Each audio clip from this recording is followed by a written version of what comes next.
Hello friends, welcome back star teacher team. Friends, आपका group D का 17 तारीख की फर्स्ट शिफ्ट का पेपर खत्म हो चुका है। ऑफ कोर्स हमने वीडियो थोड़ा लेट डाल रहे हैं, लेकिन ये रिव्यू आपके लिए ऑथेंटिक क्वेश्चन का होगा। मैंने यहाँ पर जितने भी यहाँ पर क्वेश्चन लिए हैं सारे के सारे ऑथेंटिक क्वेश्चन है और मैं आपको इनका डिटेल सॉल्यूशन कराऊंगा। तो घबराने की बात बिल्कुल नहीं है, पेपर बहुत ही ईजी आ रहा है। बस आपको ना थोड़ी सी अटेंटिवनेस यहाँ पर दिखानी है, थोड़ी सी जागरूकता के तौर पर ये आपको लेना है। और अगर क्वेश्चन नहीं भी आ रहे हैं तो कोई बात नहीं, आप इनके रिलेटेड जितना भी कॉन्सेप्ट है उसको देखिए। आई होप आपके क्वेश्चन बन जाएंगे। तो चलिए स्टार्ट करते हैं। देखिए फ्रेंड्स, ये क्वेश्चन जितने भी लिए हैं सारे हमने अलग अलग बच्चों से जितने भी बच्चे थे उनसे वेरीफाई करके लिए हैं। कोई भी क्वेश्चन फेक नहीं है। मैंने बहुत सारे ऐसे प्लेटफॉर्म देखे जिन पर फेक रिव्यू दे रहे हैं। पूछ लिया कि ऑक्सीजन का फॉर्मूला क्या है, ऐसे ऐसे भी यूट्यूब पर बहुत सारे आपको रिव्यू मिल जाएंगे, बट ऑथेंटिक नहीं मिलेगा। ऑथेंटिक के लिए बस मैंने थोड़ा सा वेट किया और इन क्वेश्चन को कलेक्ट किया। चलिए शुरू करते हैं। देखिए फर्स्ट क्वेश्चन आया था कि ओम के नियम से क्वेश्चन पक्का पूछा गया था। यहाँ से एब्सोल्यूट रूप से दो क्वेश्चन पूछे गए। ठीक है, दो क्वेश्चन कौन कौन से पूछे गए हैं। पहला क्वेश्चन पूछा गया था कि 4 ऑप्शन दिए हुए थे, उनमें से आपको बताना था कि ओम का नियम कौन सा है। तो ओम के नियम में एक ऑप्शन ये भी था, V बराबर आई आर। जनरली ये ओम का नियम होता है कि अगर हम किसी भी परिपथ में धारा प्रवाहित करते हैं तो उसमें क्या होता है, जैसे जैसे हमने करंट को बढ़ाया वैसे वैसे उसका जो उसका जो वोल्टेज है वो भी इंक्रीज करता है, यानी कि V प्रोपोर्शनल I के होता है। तो इसी कॉन्सेप्ट से आ जाता है ओम का नियम। ठीक है, नेक्स्ट क्वेश्चन इसी से रिलेटेड आया था कि बिजली के तार का जो फिलामेंट होता है, जो ऐसे करके कर्ली रूप में होता है, वो लॉन्ग बनाया जाता है और पतला क्यों बनाया जाता है। तो इसके पीछे का क्या रीजन है कि हम उसे इसलिए बनाते हैं ताकि वो लंबा हो। और एक रूल यहाँ पर ओम के नियम का कार्य करता है, प्रतिरोधकता वाला ये रूल आपने आई होप पढ़ा होगा, RAL, ये वाला आपने पढ़ा होगा। यानी कि इसका मतलब ये है कि R इज प्रोपोर्शनली लेंथ के, और प्रतिरोध किसका प्रोपोर्शनली होता है, हीट के प्रोपोर्शनली होता है। जैसे हमने लंबाई को इंक्रीज कर दिया यानी कि बढ़ा दिया, वैसे वैसे क्या होगा, ये प्रतिरोध भी बढ़ेगा, और प्रतिरोध जैसे जैसे बढ़ेगा वैसे वैसे हीट और ज्यादा बढ़ेगी और हमारा बल्ब जो होगा चमक उठेगा। बट यहाँ से क्वेश्चन ये नहीं पूछा गया था, बस खाली लेंथ से रिलेटेड था क्वेश्चन, और उसमें बताया गया था कि जो ओम के नियम है, ओम के नियम से रिलेटेड था। और कि अगर हम लेंथ क्यों बढ़ाते हैं, तो उसमें ऑप्शन दिया होता है कि प्रतिरोध को बढ़ाने के लिए हम लेंथ का को भी बढ़ाते हैं फिलामेंट की। तो ये क्वेश्चन था। एक क्वेश्चन और आया था फिजिक्स से आपतन कोण और परावर्तन कोण पर। ठीक है, तो आपतन कोण और परावर्तन कोण पर एक क्वेश्चन आया हुआ था कि आपतन कोण का और परावर्तन कोण का मान इनमें से क्या हो सकता है। 6 आपके अलग अलग ऑप्शन दिए होते, 4 ऑप्शन सॉरी, उनमें से 30 60 ऐसे करके दिया हुआ है। तो फ्रेंड्स, मैं आपको एक बात क्लियरली बता दूं कि जितना कोण आपतन कोण होगा उतना ही परावर्तन का कोण होगा, यही एक रूल कहता है। तो इसके अकॉर्डिंग इसका आंसर, अगर आपका सेम ऑप्शन दिए होंगे, ये ऑप्शन पे डिपेंड करता है। जरूरी नहीं है कि ऑप्शन में ये हो, तो ऑप्शन में अलग अलग हो सकता है। तो 30-30 मेरे ख्याल से राइट आंसर इसका हो जाएगा। ठीक है, और एक क्वेश्चन और आया हुआ था प्रकाश संश्लेषण से। प्रकाश संश्लेषण से पूछा गया था बेसिकली, अलग अलग प्रकाश संश्लेषण में आपको पूरी इक्वेशन दी हुई थी, पूरी मतलब एक रिएक्शन दी हुई थी, उसको आपको बैलेंस करना था। और मैं आपको इसके एग्जाम्पल भी दे देता हूँ, जैसे कि कार्बन डाइऑक्साइड होती है और उस जल के साथ में अभिक्रिया कराकर हम पौधों में भी ऐसी अभिक्रिया होती है सूर्य के प्रकाश की उपस्थिति में, वहां पर क्या बन जाता है कि ग्लूकोज बन जाता है। तो आप उसका एग्जाम्पल अगर आपके ऑप्शन में दिया होगा तो आप उसका ऑप्शन लगा सकते थे। अब नेक्स्ट क्वेश्चन देख लेते हैं, साइंस से रिलेटेड है कि ब्लैक एंड व्हाइट जो फोटोग्राफी होती है, जैसे कि ये चित्र होते हैं, उन पर किस केमिकल का उपयोग किया जाता है बनाने में। तो उसमें अगर आपके ऑप्शन में दो में से एक दिया होगा, या तो AgCl दिया होगा या AgBr दिया होगा। ठीक है, यानी कि ये सिल्वर क्लोराइड या सिल्वर ब्रोमाइड में से एक दिया होगा, तो वही उस ऑप्शन का राइट आंसर होगा। ठीक है, समझ में तो आया ना फ्रेंड्स, जैसे मैं आपको समझा रहा हूँ। आई होप आपको समझ में आ रहा होगा, ये मेरी फर्स्ट वीडियो है, फिर भी प्लीज मैनेज करना, कुछ भी गड़बड़ हो जाए तो। देखिए एक नेक्स्ट क्वेश्चन भी आया हुआ था कि ये अगर Fe3 सॉरी Fe2O3 ऐसे करके था। और अगर इसका जल के साथ में अपघटन करा दें, यानी कि इसका डिकम्पोजिशन करा दें, तो क्या मिलेगा।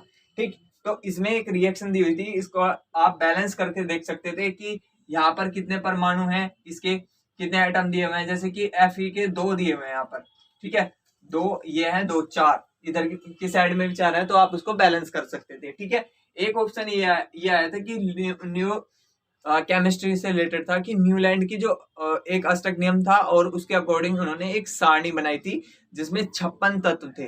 उसमें बस खाली ये दिया हुआ था कि न्यूलैंड वाली जो सारणी है उसका प्रथम तत्व बताइए और अंतिम तत्व बताइए। ठीक है, याद रखिए फ्रेंड्स, 56 तत्व थे। 56 तत्व में से पहला जो था वो था हाइड्रोजन, ठीक, और लास्ट वाला जो था वो था थोरियम। ठीक है, तो थोरियम ये अगर आपके ऑप्शन में दिए होंगे तो वही ऑप्शन का राइट आंसर हो जाएगा।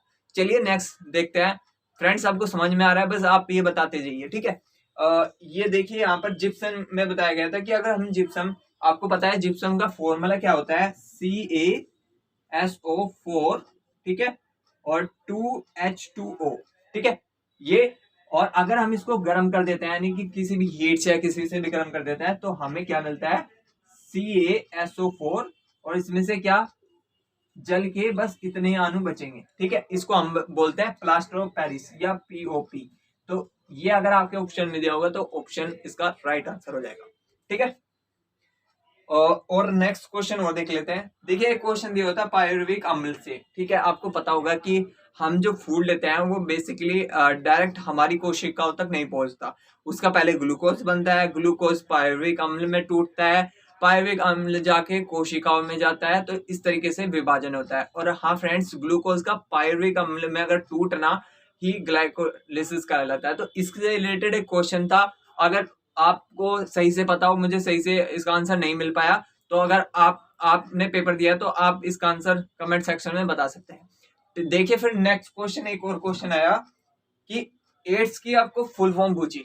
जी हाँ फ्रेंड्स, एड्स की फुल फॉर्म क्या होती है, देखिए एक बार ध्यान से देखिए, एक्वायर्ड इम्यूनो डेफिशिएंसी सिंड्रोम। ठीक है, और ये एक वायरस से होने वाला रोग है। जैसे आपने सुना होगा ना कि एक वुहान या वहां से आया जो वायरस है उसमें सिंड्रोम ये पाया गया, तो इस तरीके से जो जितने भी केसेस सिंड्रोम के होते हैं वो वायरस के कारण होते हैं। नेक्स्ट क्वेश्चन देख लेते हैं फ्रेंड्स। नेक्स्ट क्वेश्चन आया कि धारा की दिशा में, यानी कि धारा की दिशा को, देखिए इससे पहले ये वाला क्वेश्चन देख लेते हैं कि परमाणु त्रिज्या, अगर जैसे जैसे परमाणु क्रमांक बढ़ता है तो उसमें वैलेंसी जो इलेक्ट्रॉन होते हैं और परमाणु त्रिज्या पर क्या इफेक्ट पड़ता है। ऑप्शन 4 दिए गए थे। अब इसमें बहुत से बच्चों को कंफ्यूजन है, तो फ्रेंड्स मैं आपको बता दूं, देखिए ये 2 तरीके से हो सकता था। हो सकता है आपके ऑप्शन में इसके अलावा भी कुछ दिया हो और उसके अकॉर्डिंग उन्होंने पूछा हो कि ऊपर से नीचे जाने पर या दाएं से बाएं जाने पर। तो मैं आपको ये पॉइंट क्लियर कर देता हूं। देखिए फ्रेंड्स, इसमें कुछ नहीं है।